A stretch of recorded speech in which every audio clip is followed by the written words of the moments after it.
Right, hello guys. This is really peculiar. I've got two cameras running here.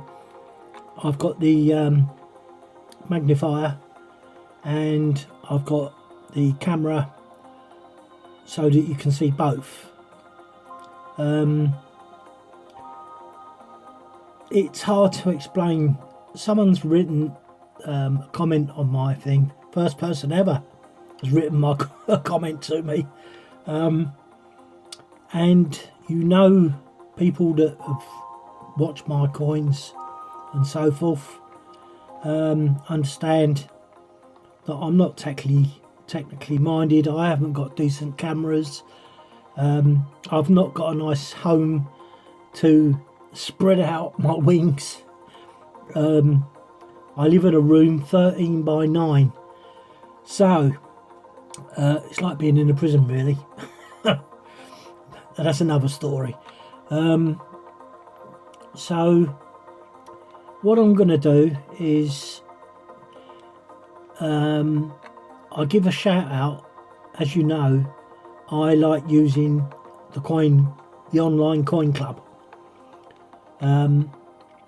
It's a good place to learn. I've never ever considered joining it for the forum,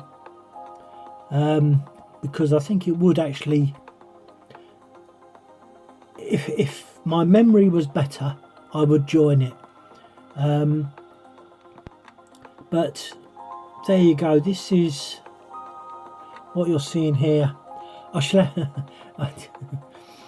It's peculiar.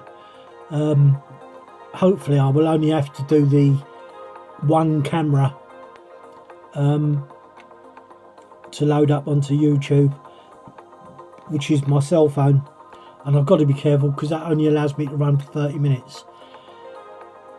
So this is what you should be looking at. I mean, there's a lovely coin there. I believe that's a picture. I wouldn't like to say where that's come from, but I would say that it's a proof image. And even still, look guys, a proof image with a double rim inside. Well, it's not a double rim, it's the rim bottoming out at the bottom, which is what you've seen with all these 50p's just recently that I've done. I've done a pile of geez knows how many. I've got 3 piles of the blooming things. But this one's quite nice. And as you can see with mine, even mine bottoms out. So I would hate to think that if someone's got that in their coin collection in a nice pristine set, that they've got that. I'd be gutted. I really would be gutted. Anyway, I don't know whether that magnify again. No, it won't.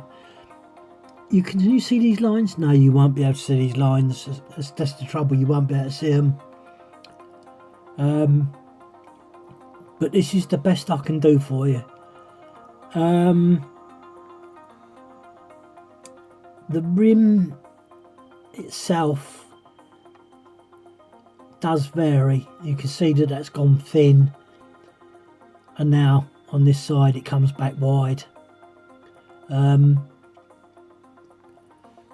Nothing wrong. All these 50p's, there's been hardly anything wrong with the obverse side. I mean, that's probably a little bit of dirt. I can't do a quick rub over with my glove. Oh yes I can. Oh hang on now, where's it gone? Is that gone there? Yes it was. So that piece of dirt has just gone off.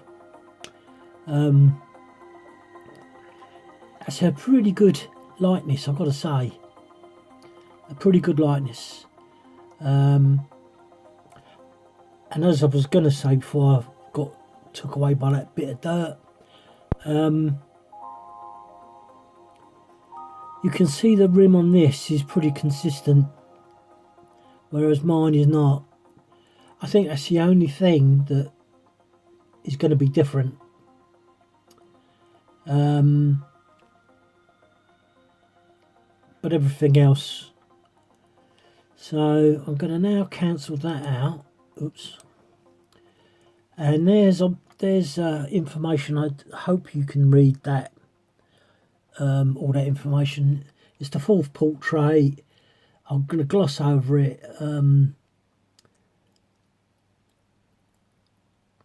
IRB, which you can tell by the little there IRB there. Ian Rank broadly. That's what's around the edge, as we know. And there's the 50p at the bottom.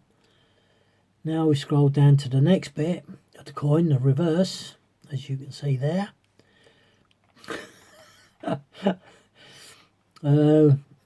Matthew Dent, MD.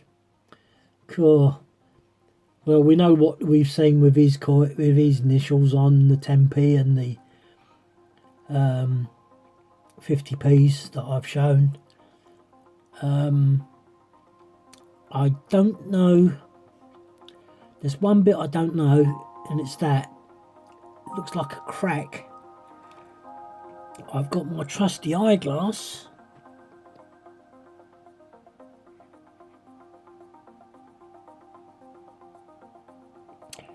That's hard to determine. That's very hard to determine what that is. I don't believe it's a scratch because it goes under the P. You see there? It goes under the P, so it would have to have been on the blank. That.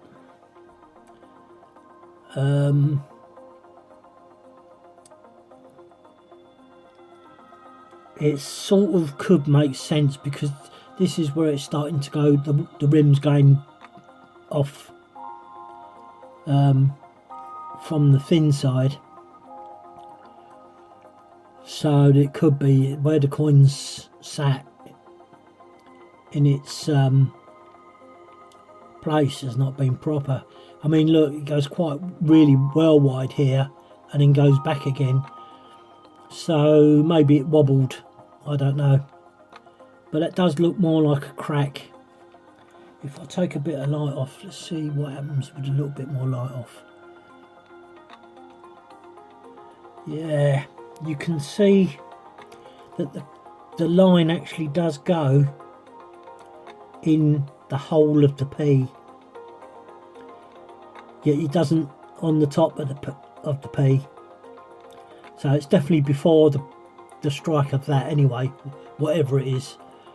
So we're going to turn this round now, change the subject.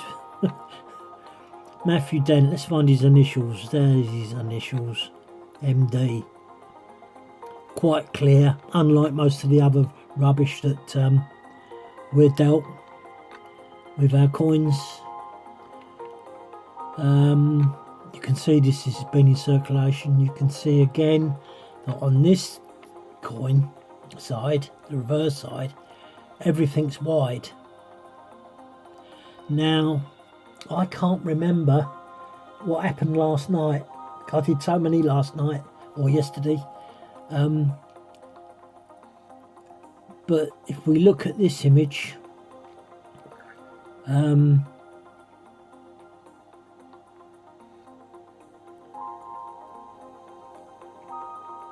am I saying? Oh yes, it was going on about I was just looking. I was actually reading that. I got carried away.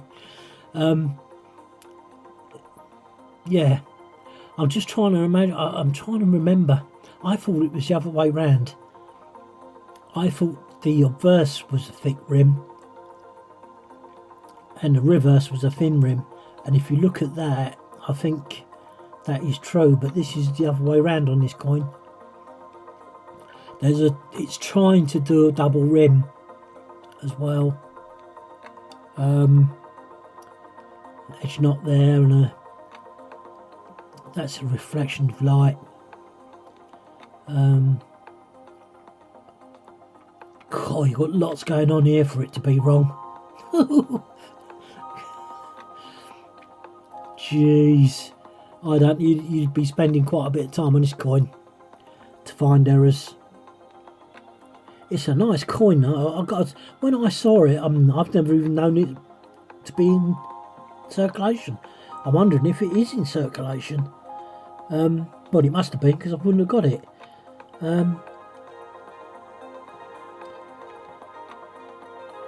Let's see. Matthew says about his reverse design. I wanted a design to design a selection of stylized icons to represent the various facets of the WWF that would be recognizable when fitted onto the coin's face. Peer closely and you will see mammals, birds, fish, insect, lizards, fruit, blah blah blah blah blah blah. The abbreviation WWF is under the stylized panda, which is what? There's another bit of dirt. Oh no, that bit's looking a bit. It's going to struggle to come off. I can't do it with one hand anyway. I've got to have my other hand free because of the magnifier. But I would believe that's dirt. Even still, it doesn't matter. You still see what you can see.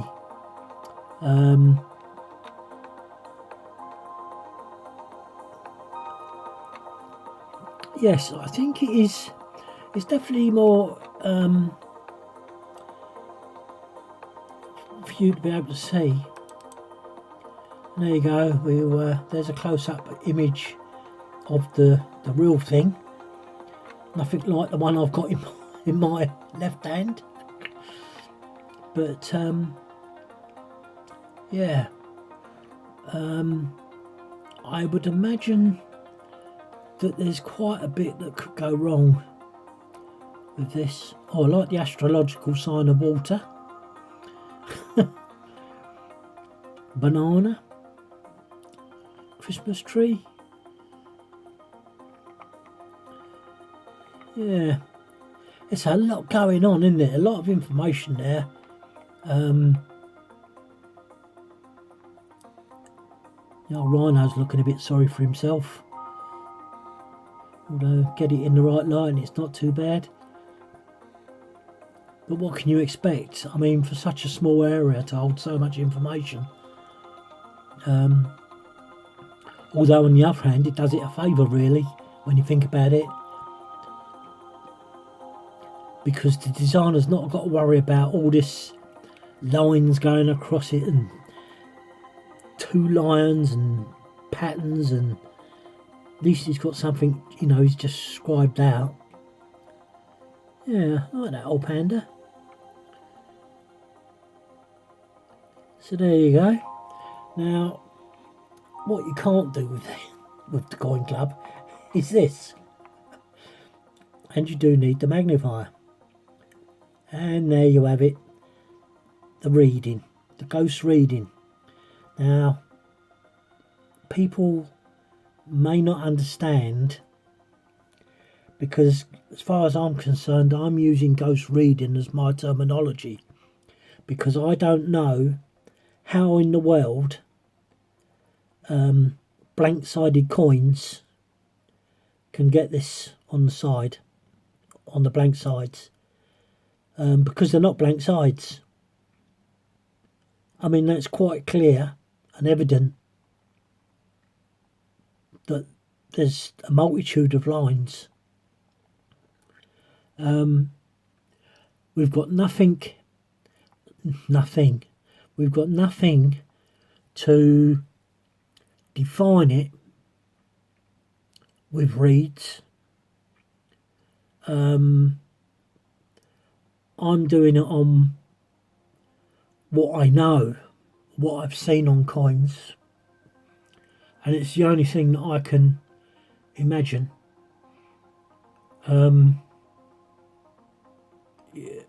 Normally I wouldn't go any further than this, because if you've been following my coins, you would know what I'm saying. I know that's not nice for people that haven't had the opportunity to follow this. I'm going to get my other glove on. Hang on a minute.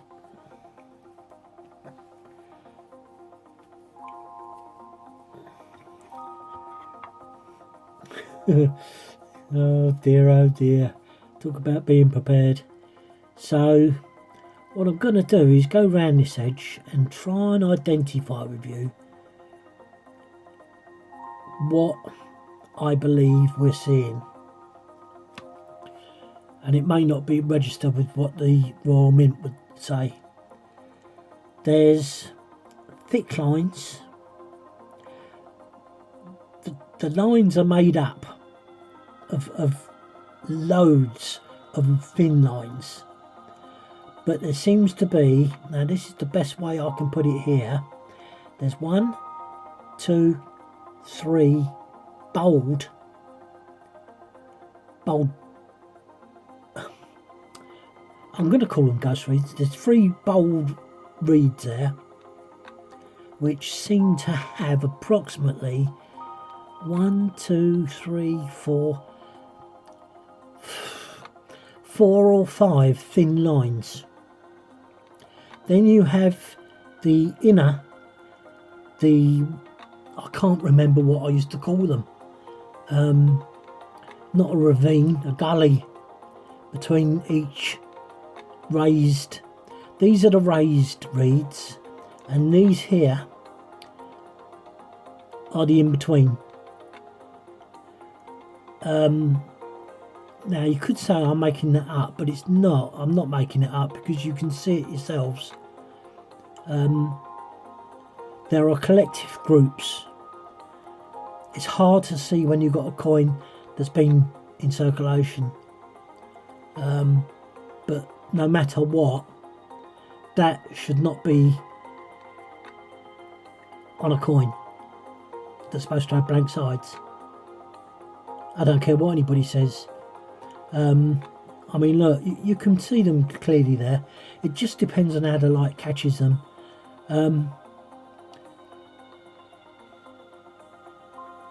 I mean, I've never seen it before, and I've never heard it before, and I'm pretty convinced that the Royal Mint would say it's the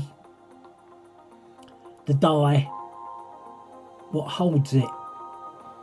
You know, the lines we see on the technology, oh, it's no good doing that for you, is it? I'll have to just describe it. On the technology coins that go around, that's what I was going to do. I was just going to show you. And see, look there, look. Can you see that now? That's a lot better. How you see them. You take away the glare, you don't see all the lines. See, all the lines are coming back there. But if you do it, you can see them clearly as they're protruding edges. The lines we see with the inner coin of the £2 technology coins, they are around the disc of the inner coin, and where the inner coin lifts and dips depends on what lines you will see. So I would expect, if you were to challenge the Royal Mint, that's the rubbish they're going to come up with. I don't think that's right. I don't think that's right. But there you go. Who's to say? Would I send one of these coins off to them? Yeah, because I've got so many. They can have one of the naff ones that aren't worth a lot of money. Not that these are worth a lot of money, but I would have thought this is worth a bit more money.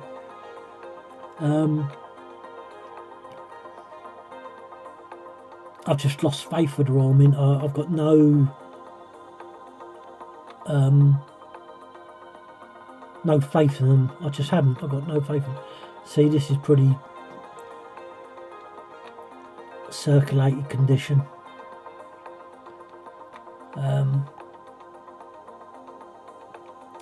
I haven't seen the information on circulation. See, there you go, see them all? It seems to be all these special coins, all the special coins, what I call these special coins, because they're not of the circulated currency that we see normally. Such as that 50p. Well, I'm going to try and do this with my glove. There you go. That's the normal 50p. And this is in pretty good condition, I've got to say. Very good condition. And look at this is the reverse side, so it may be the reverse side that's always wide. It looks certainly like it is. I don't remember the pence having a dot behind it.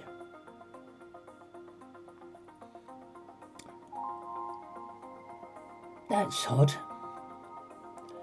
That's odd.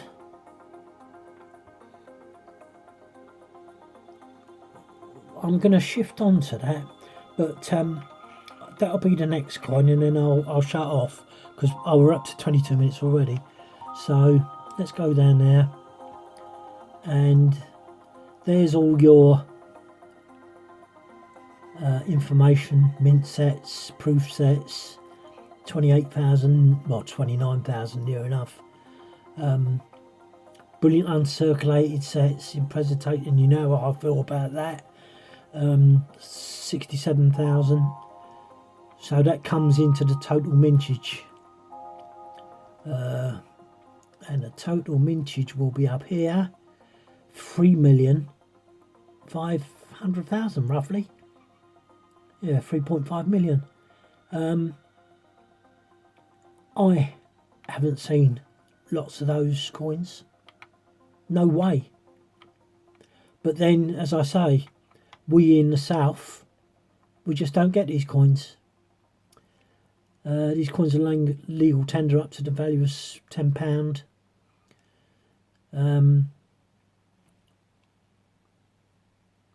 It's the same as the bag coins, isn't it? 50s was £10, 20p's was £10 if I remember rightly, on the bag, bank bag. But they don't take them now anyway, does it? It's all done by machine. You just throw them in the machine. So I want to quickly deviate from this. I'm going to go back to the site. I'm going to type in 2005.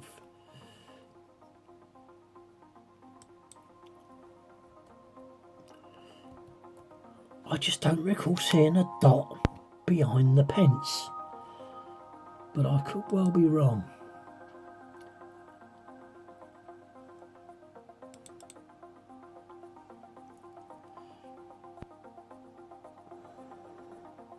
No. Oh, there's a little thing for you. A dot behind the pence. And that's quite clear to see. This light is... Oh, because I turned it up for the... Yeah, there you go, there's a dot. It looked clearer before.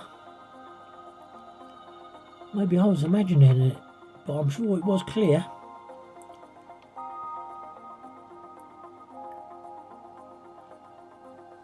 No, I was there. It is definitely there. But with the light up, I'd have to go back and, because of course I've gone into that is a dot. No, that is a dot. Without a shred of a doubt, it's a dot. Where's my eyeglass? Let's have a look with the eyeglass. It's not as good. It's not as good as when I first saw it.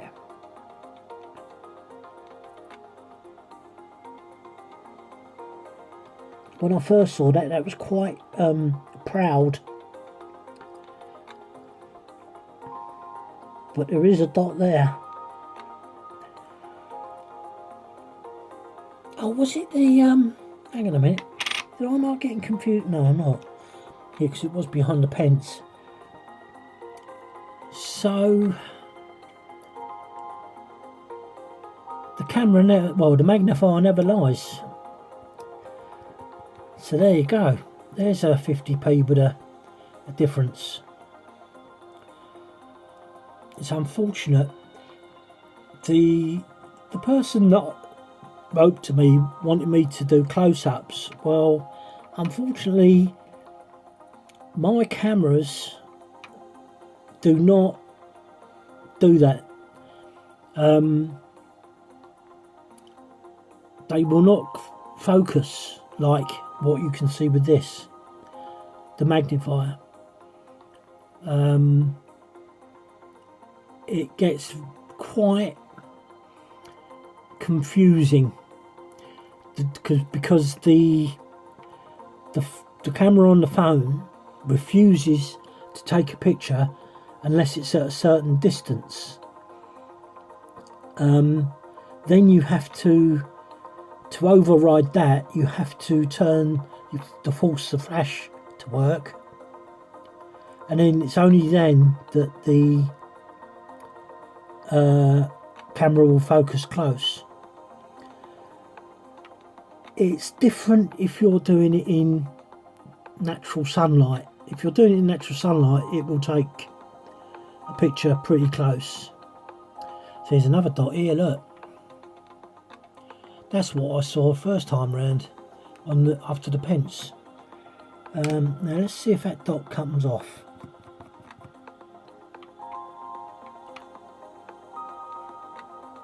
Yes, it's gone. So that dot may be the remnants of something that sat on it.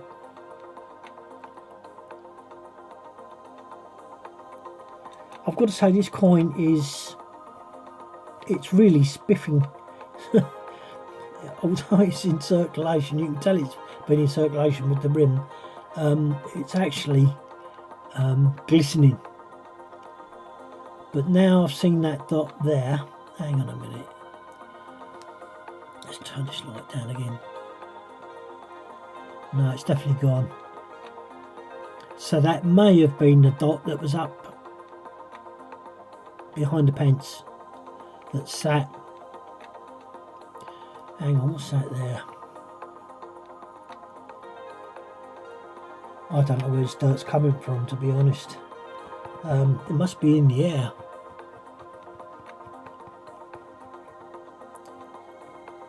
So, oh, there you go. It's not. Oh, there it is. There it's back here again. Look. Pardon the glove hair. And this is where I get, and which is really why I've focused on close-up imagery for errors. We can quite clearly see, I will finish this off now we're on it, double rim, it's had a knot there, lovely lion, look at that, lovely olive branch, beauty. I mean, you look at the state of that coin, oh, hang on a minute, I'm doing it with my pointer. You look at the state of that coin compared to this. It's a pity that I can't do a picture of it. I grant that fella who gave me that comment.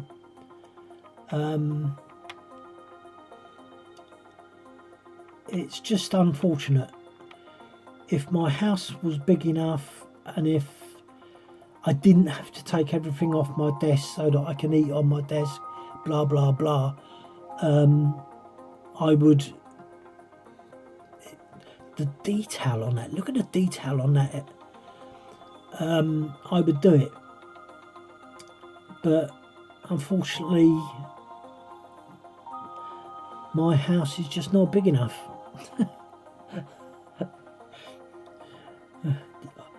Yeah, no, I'm not going there. But what a beautiful coin. What a beautiful 50p piece. And this being 2005, that's what I thought that dot looked like after the pence.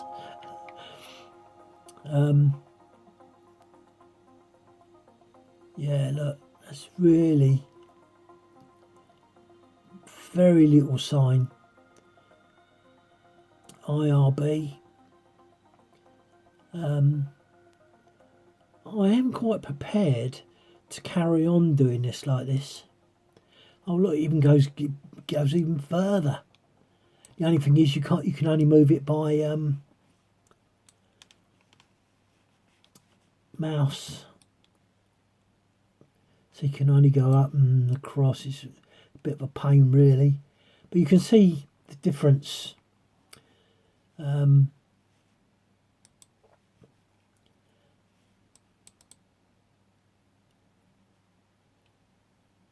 Well, no, you can't. You can see it on the... See, now this rim on this one, look. It's wide here and then goes thin. Whereas mine is wide, then thin. Thin, wide. Which is where that happens there. At least it hasn't got the I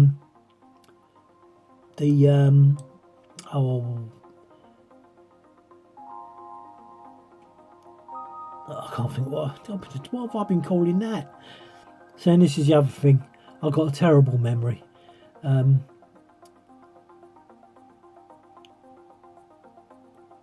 rim that bottoms out, a bottomed out rim like this, which catches the light.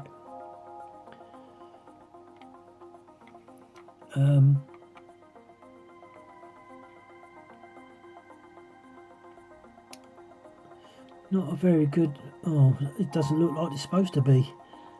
I don't know what that is there. That's not a stud earring, is it?